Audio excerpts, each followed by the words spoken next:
Mr. Brisher's treasure, H.G. Wells. You can't be too careful who you marry, said Mr. Brisher, and pulled thoughtfully with a fat-wristed hand at the lank moustache that hides his want of chin. That's why I ventured. Yes, said Mr. Brisher, with a solemn light in his bleary, blue-grey eyes, moving his head expressively and breathing alcohol intimately at me.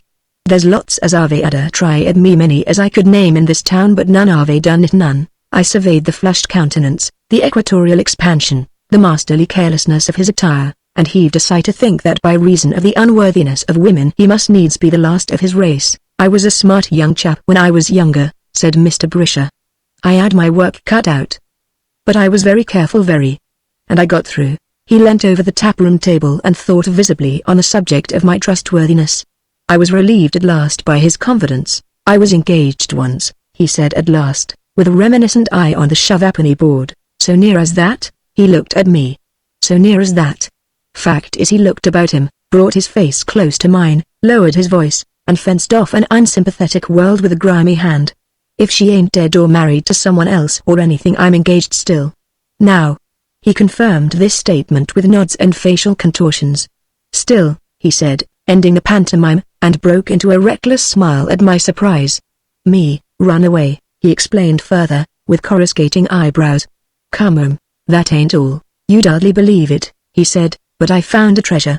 Found a regular treasure. I fancied this was irony, and did not, perhaps, greet it with proper surprise. Yes, he said, I found a treasure. And come, I tell you I could surprise you with things that has happened to me. And for some time he was content to repeat that he had found a treasure and left it. I made no vulgar clamour for a story, but I became attentive to Mr. Brisher's bodily needs, and presently I led him back to the deserted lady. She was a nice girl, he said a little sadly, I thought. And respectable. He raised his eyebrows and tightened his mouth to express extreme respectability beyond the likes of us elderly men. It was a long way from Essex, in fact. Near Colchester. It was when I was up in London in the building trade. I was a smart young chap then, I can tell you. Slim. I'd best clothes as good as anybody. At silk hat, mind you. Mr. Brisher's hand shot above his head towards the infinite to indicate its silk hat of the highest. Umbrella, nice umbrella with a handle. Savins. Very careful I was. He was pensive for a little while, thinking, as we must all come to think sooner or later, of the vanished brightness of youth. But he refrained, as one may do in taprooms, from the obvious moral. I got to know her through a chap what was engaged to her sister. She was stopping in London for a bit with an aunt that had a ham and beef shop.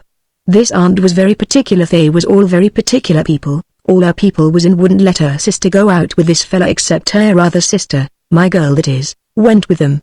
So he brought me into it, sort of to ease the crowding. We used to go walks in Battersea Park of a Sunday afternoon. Me and Mike Topper, and him and his, and the girls well stylish. There wasn't many in Battersea Park had the laugh of us.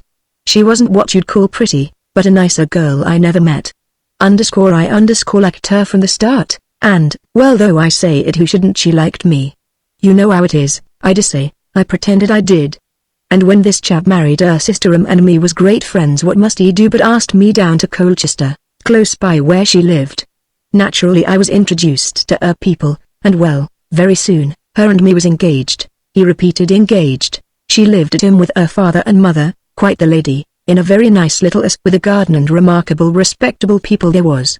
Rich you might call them almost.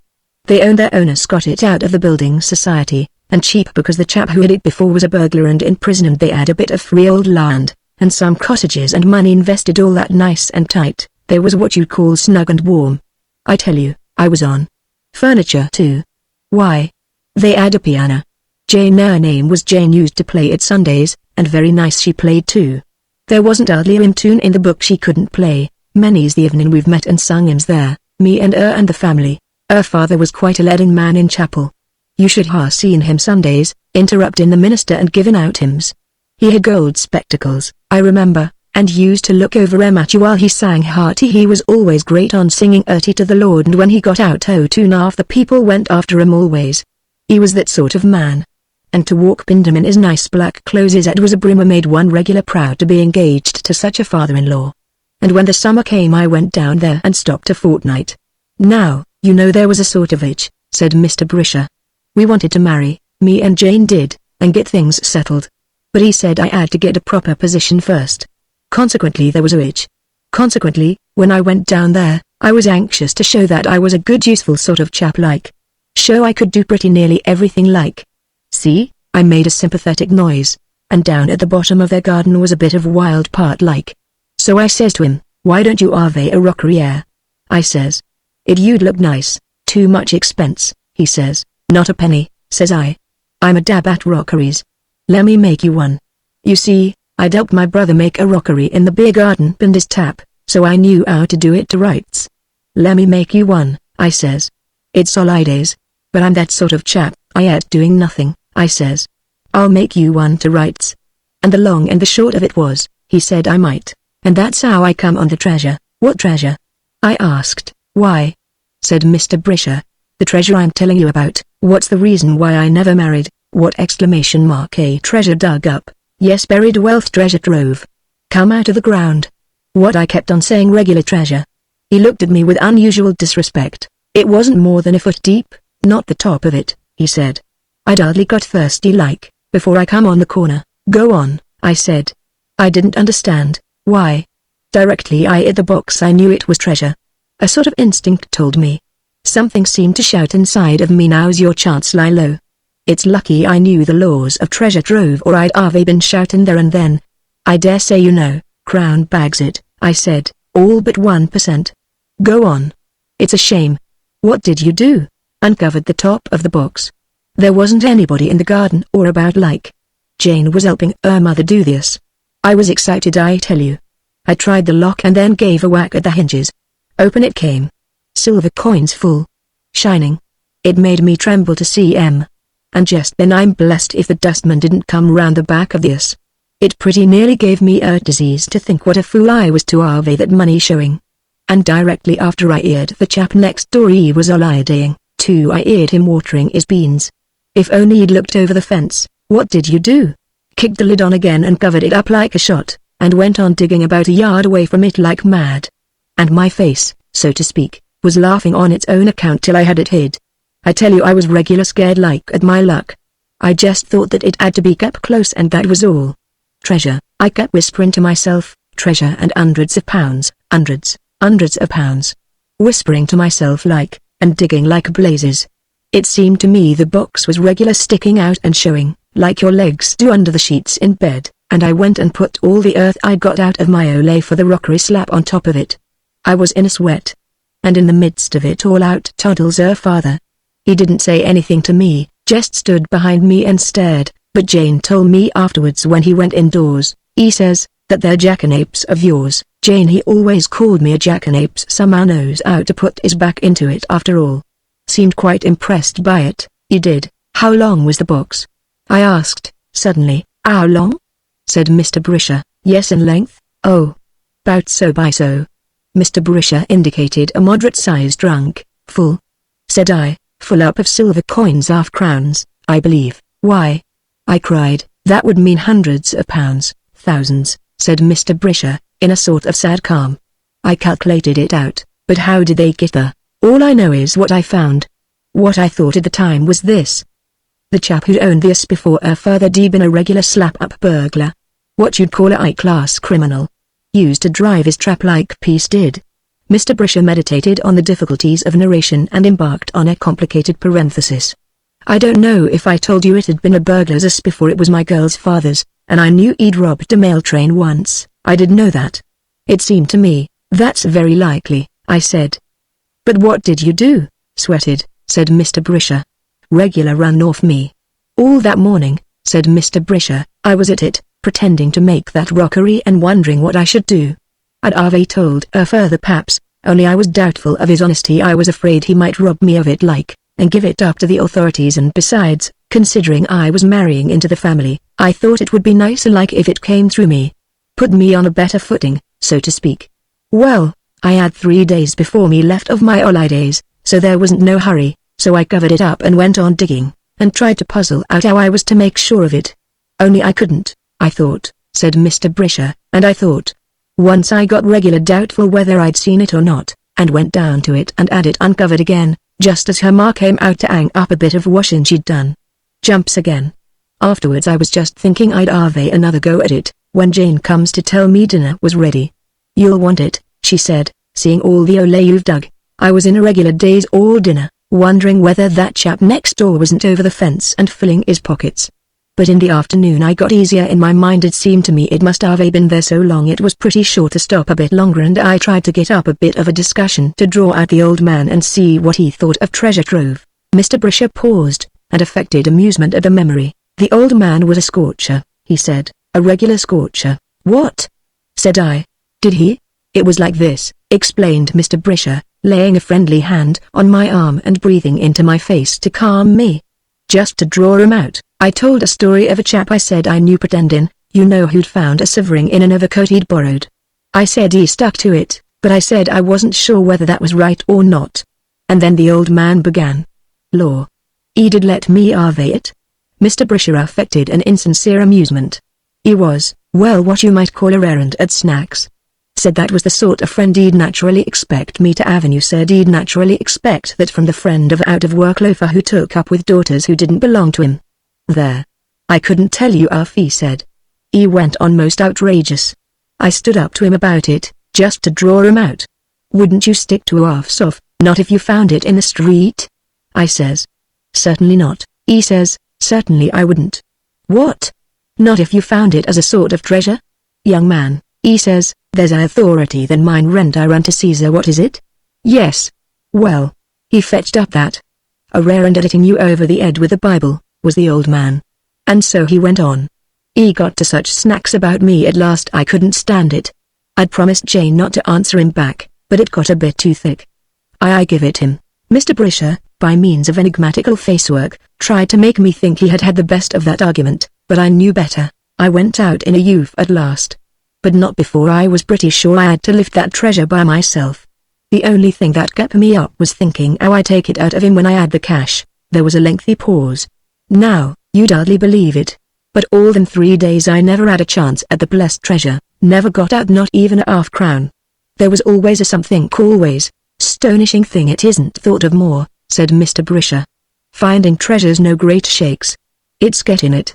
I don't suppose I slept a wink any of those nights, thinking where I was to take it, what I was to do with it, how I was to explain it. It made me regular ill. And days I was that dull, it made Jane regular youthy.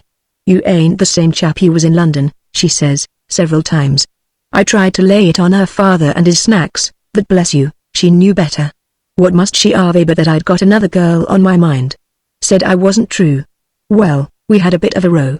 But I was that set on the treasure, I didn't seem to mind a bit anything she said. Well, at last I got a sort of plan. I was always a bit good at planning, though carrying out isn't so much in my line. I thought it all out and settled on a plan. First, I was going to take all my pockets full of these half-crowns and afterwards, as I shall tell, well, I got to that state I couldn't think of getting at the treasure again in the daytime, so I waited until the night before I had to go, and then, when everything was still, up I gets and slips down to the back door, meaning to get my pockets full. What must I do in the scullery but fall over a pail? Up gets her father with a gun. He was a light sleeper, was her father, and very suspicious, and there was me. Had to explain I'd come down to the pump for a drink because my water bottle was bad. He didn't let me off a snack or two over that bit. You lay a bob, and you mean to say I began? Wait a bit, said Mr. Brisher. I say, I'd made my plan. That put the kibosh on one bit, but it didn't hurt the general scheme not a bit. I went and I finished that rockery next day, as though there wasn't a snack in the world, cemented over the stones. I did, dabbed it green and everything. I put a dab of green just to show where the box was. They all came and looked at it, and say how nice it was. Even he was a bit softer like to see it, and all he said was, it's a pity you can't always work like that, then you might get something definite to do, he says. Yes, I says, I couldn't help it. I put a lot in that rockery, I says, like that. See? I put a lot in that rockery, meaning, I see, said I, for Mr. Brisher is apartment to over-elaborate his jokes. He didn't, said Mr. Brisher. Not then, anyhow. Ever after all that was over, off I set for London. Off I set for London, pause, only I wasn't going to no London, said Mr. Brisher, with sudden animation, and thrusting his face into mine. No fear. What do you think? I didn't go no further than Colchester Knotty Yard. I'd left the spade just where I could find it. I'd got everything planned and right. I had a little trap in Colchester, and pretended I wanted to go to Ipswich and stop the night, and come back next day, and the chap I had it from made me leave 2 sovereigns on it right away, and off I set. I didn't go to no Ipswich neither. Midnight. The horse and trap was hitched by the little road that ran by the cottage where he lived, not 60 yards off. It wasn't, and I was at it like a good un. It was just the night for such games, overcast but a trifle too hot, and all round the sky there was summer lightning and presently a thunderstorm. Down it came. First big drops in a sort of fizzle, then hail. I kept on. I whacked at it. I didn't dream the old man would hear. I didn't even trouble to go quite with a spade, and the thunder and lightning and hail seemed to excite me like. I shouldn't wonder if I was singing. I got so hard at it I clean forgot the thunder and the horse and trap. I precious soon got the box showing, and started to lift it. Heavy? I said. I couldn't no more lift it than fly. I was sick. I'd never thought of that. I got regular wild, I tell you. I cursed. I got sort of outrageous. I didn't think of dividing it like for the minute, and even then I couldn't have took money about loose in a trap. I hoisted one end sort of wild like, and over the whole show went with a tremendous noise. Perfect smash of silver. And then right on the heels of that, flash. Lightning like the day. And there was the back door open and the old man coming down the garden with his blooming old gun. He wasn't not 200 yards away. I tell you, I was that upset I didn't think what I was doing. I never stopped, not even to fill my pockets. I went over the fence like a shot, and ran like 1 o'clock for the trap, cussing and swearing as I went.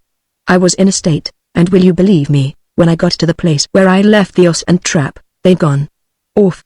When I saw that I hadn't a cuss left for it, I just danced on the grass, and when I danced enough I started off to London.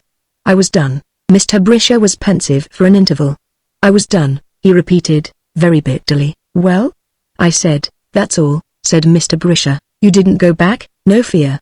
I'd had enough of that blooming treasure, Anno, for a bit. Besides, I didn't know what was done to chaps who tried to call it a treasure trove. I started off for London there and then, and you never went back? Never. What about Jane? Did you write? 3 times, fishing like. And no answer. We'd parted in a bit of a youth on account of her being jealous. So that I couldn't make out for certain what it meant. I didn't know what to do. I didn't even know whether the old man knew it was me. I sort of kept an eye open on papers to see when he'd give up the treasure to the crown, as I hadn't a doubt he would, considering how respectable he'd always been. And did he? Mr. Brisher pursed his mouth and moved his head slowly from side to side.